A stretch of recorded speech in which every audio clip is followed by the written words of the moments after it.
welcome back to a new episode of Insects for Fun.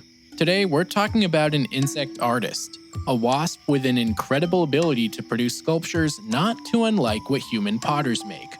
But first, a big thanks to all those who have been subbing and watching the YouTube shorts. I really appreciate you. And of course, a huge thank you to all my patrons for helping the show.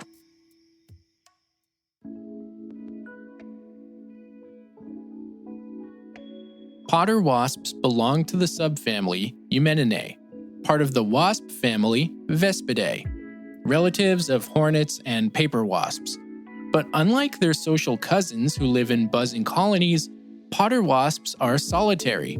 Each female works alone, an entire construction crew in one sleek striped body.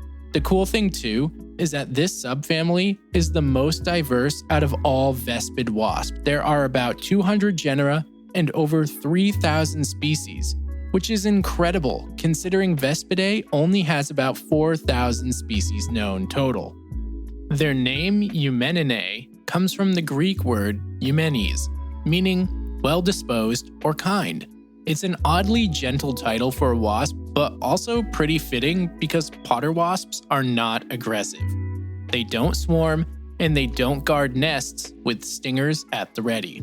Their world is one of a quiet craft. These wasps can be found worldwide, with large populations in Europe, Asia, North America, Australia, and Africa. But not all these places have potter wasps that make pottery. Strange, I know, but many species are actually diggers as opposed to builders. That being said, species like Eumenes fraternus in North America or Delta essuriens in Africa and Asia are builders, and their nests are delicate urns, flasks, or round pots made of mud. These structures could almost pass for human pottery if they weren't so impossibly small. But I don't know, maybe there are some micro-potters out there. Who knows? But the question with wasps is how and why do they do it? As I mentioned earlier, potter wasps are solitary, which means they don't have housemates. And the process begins when a potter wasp finds a patch of wet earth and scoops it up with her mandibles. She then kneads it into a compact ball so she can carry it back to her chosen spot. Maybe a wall, a twig, a rock, even the side of a house. And if you've noticed, I'm referring to this wasp as she, because male potter wasps do not build nests. Their sole purpose is to mate, and once that's been accomplished, that's pretty much it for them. Anyway, once female potter wasps pick out their preferred place, they press the first bit of mud into place, then another and another. Using her head and jaws, she smooths and shapes the edges, spiraling outward to form a hollow spherical pot. Each load of mud is a small part of the unlearned genetic code she was born with, and we're going to get into that a little later. So, depending on the species, the pot may have a neck like an ancient Greek jug, or a smooth round body like a marble. It dries in the sun, turning pale, and then firms up. This piece of art is sculpted in 1 to 2 hours, but could survive a storm, and might even outlast her. So the pot is complete, and now the wasp goes hunting. She flies low over leaves and stems, searching for movement, a caterpillar, soft and slow. When she finds one, she strikes with precision. Her stinger delivers venom that paralyzes but does not kill, a theme we see again and again with predatory wasps. The prey must stay alive and fresh, but unable to escape the nursery. So she now has this caterpillar, and she's going to carry it back. Maybe she struggles through the pot's narrow mouth, but she does get it in there. Then she lays a single egg, often glued to the caterpillar's side. Once this is accomplished, she seals the pot with a plug of mud, and that's it. Her job is done, because inside, the larva will hatch, feed on the still living prey, and grow into adult all on its own. Weeks or months later, depending on species and season, a new wasp will emerge, chew open the lid, and fly off to begin the cycle anew. The pot does remain, however, so if you find one, there's a chance it might be completely empty. Well, actually, you'd know if it was empty if there was a hole in it.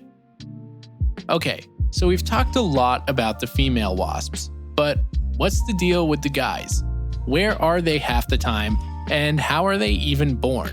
Male potter wasps are actually born from unfertilized eggs.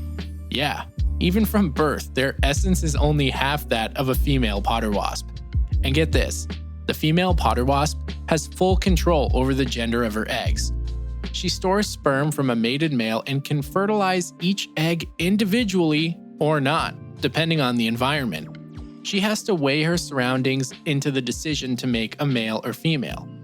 If the egg she lays is unfertilized and becomes a male, he will immediately start searching for a mate after pupation. Though his life is driven by the search of a mate, he can still eat and even mate with multiple partners, unlike some other insects.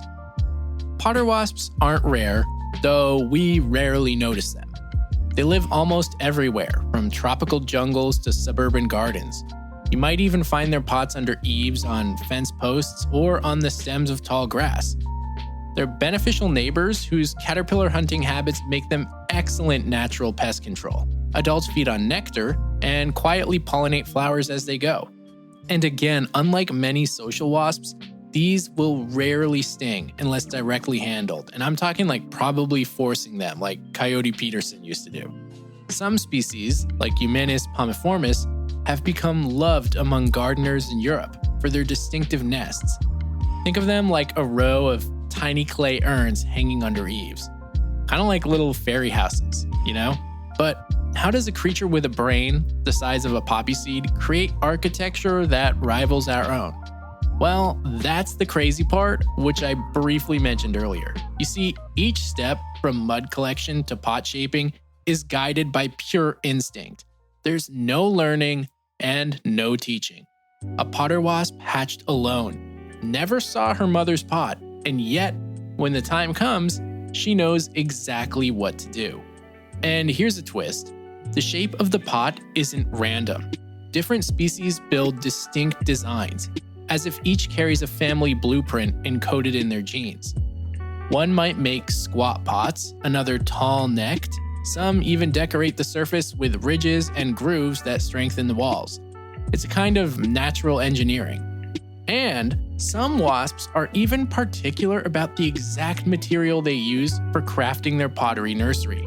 It's like having a family trade or secret passed down through your genes.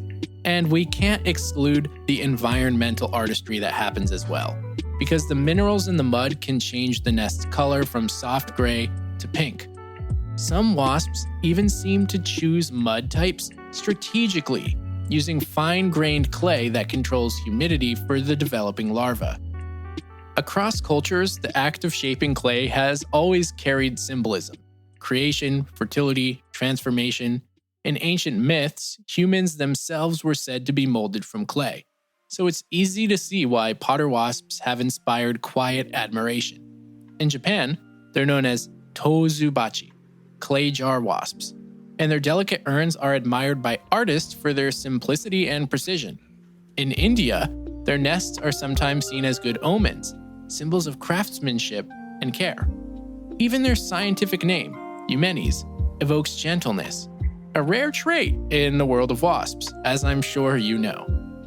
And that's gonna wrap up this episode. Thank you as always for listening to the podcast. Make sure to rate the show 5 stars wherever you can. And if you haven't already, go check out the YouTube channel or join the Patreon and get ad-free episodes, bonus episodes, and vlogs. And I'm also planning on doing early releases for YouTube Shorts to get your opinions, and maybe you can weigh in on how I can change them. All right. Thanks again for listening, and I'll see you next time.